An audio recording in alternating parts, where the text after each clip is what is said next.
Assalamualaikum warahmatullahi wabarakatuh. Saya Ranggi Rakasiwi dengan NIM 1830404078 akan membacakan UTS aspek hukum dalam ekonomi. Soal yang pertama yaitu pengertian hukum menurut ahli dan sejarah.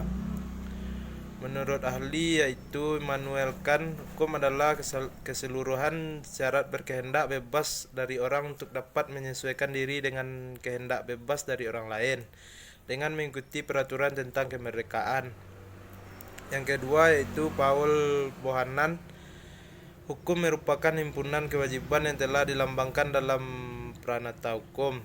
Yang ketiga yaitu Al Goodhart, hukum merupakan semua peraturan yang digunakan oleh pengadilan dalam ruang lingkup masyarakat. Menurut saya, hukum adalah segala sesuatu yang dibuat untuk memberikan batasan terhadap tingkah laku agar tidak menyimpang dari hal-hal yang benar bersifat mengikat. Yang B yaitu kedudukan peraturan masa penjajahan yang masih berlaku walau Indonesia sudah merdeka. Pasal 1, segala peraturan perundang-undangan yang ada masih tetap berlaku selama belum diadakan yang baru menurut Undang-Undang Dasar ini.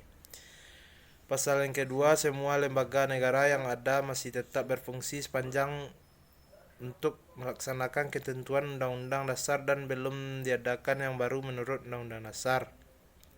Yang C yaitu perbedaan hukum material dan hukum formel. Material ialah sumber hukum yang dilihat dari segi isinya, misalnya KUHP, segi materialnya adalah pidana umum, kejahatan dan pelanggaran. KUHP perdata mengatur masalah orang sebagai subjek hukum, benda sebagai subjek, perikatan, perjanjian, pembuktian, dan daluarsa sebagaimana fungsi hukum menurut para ahli.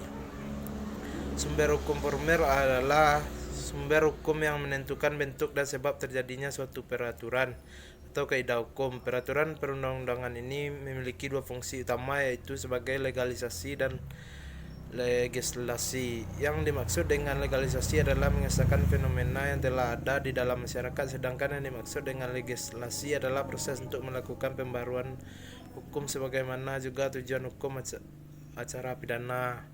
Yang kedua yaitu perikatan yang tepat dalam konflik persetujuan, yaitu sejarah hukum di Indonesia sebelum kedatangan angsa Belanda. Indonesia sudah berlaku hukum adat atau hukum tidak tertulis yang mana di beberapa daerah hukum adat dipengaruhi oleh agama Islam atau Hindu.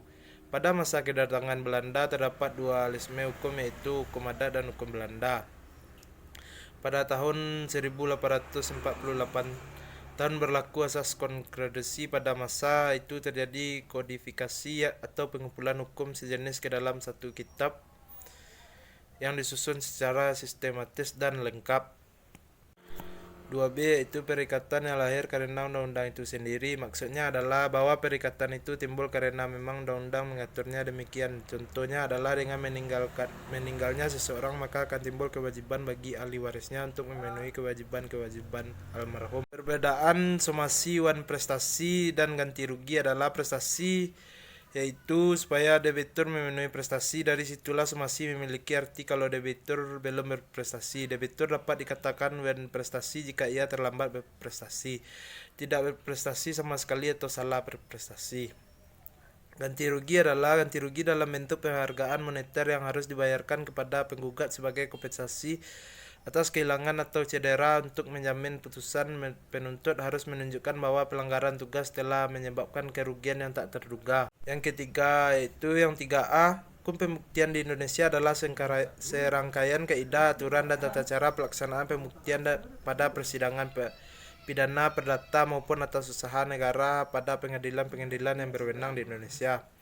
Dalam pasal 163 HIR atau 283 RBG diatur barang siapa yang mengaku mempunyai hak atau suatu peristiwa, ia harus membuktikan adanya hak atau peristiwa itu. Rumusan norma tersebut paralel dengan asas actori incumbit probatio.